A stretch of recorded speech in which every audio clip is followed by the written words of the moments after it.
Today's workout, we got the so-called never-ending circuit, just meaning it's a long one. It's 40-minute circuit. There is rest built in. Here's a preview of one of the movements we'll be doing. The devil's press, rightfully named because it's very difficult. Dropping into a full push-up, chest to ground between those dumbbells, swinging through the legs, hinging fast, and getting those arms all the way overhead.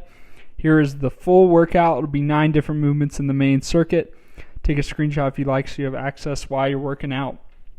A little bit of a longer warm-up today, 10 minutes. You can start off 5 minutes just kind of jogging, doing the rower or a bike or some other cardio machine you have in your gym, and then you'll move into 5 stretching movements to get you actually warmed up for the workout itself. Scapular push-ups, and then you move into the sumo squat, side to side, just shifting that weight from foot to foot. Grab a band. You can stand on both ends of that band and just hitting an overhead press. Tough to see the band here.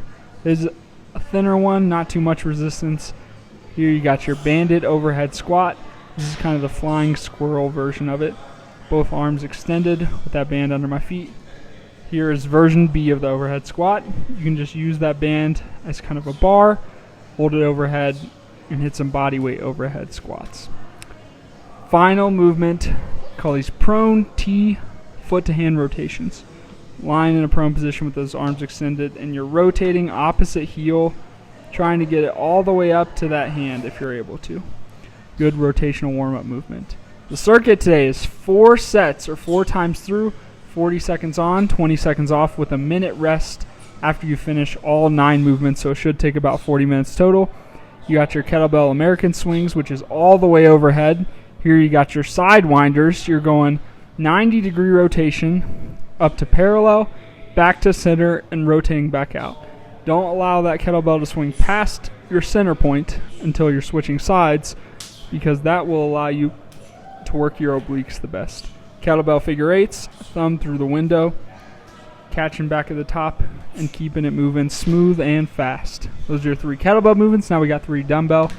Kettlebell devil's press as shown in the preview. Trying to keep those arms extended the whole time. Using your glutes to thrust forward so you don't have to tire out those shoulders too much on this movement. This up and down will get the cardio going pretty intensely. Don't go too heavy on these devil's presses unless you know your limits and you're wanting a big challenge. Clean to press, a couple different versions you can do here.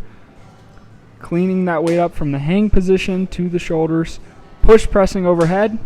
And here is the push jerk version, the difference being starting in a quarter squat and catching in a quarter squat, kind of dropping under that weight. Dumbbell overhead tricep extension. Both dumbbells connected, reaching back behind the head like you're drawing a bow, trying to keep those elbows tight and tucked to the head, working those triceps for 40 seconds. Final 3 movements, all body weight. Hit as many reps as you can for that 40 seconds on. It is 4 sets through, so keep that in mind as you pace yourself. You got your push-ups, classic. You can regress to the knees if you need to. Touchdown squats, popping out, touching the ground, standing back up. Final movement for this workout, you got your sit-outs. Turning, dropping that butt, and rotating. Opposite hand and opposite leg will be lifting off the ground. And finishing off this workout, you got 10 minutes to stretch.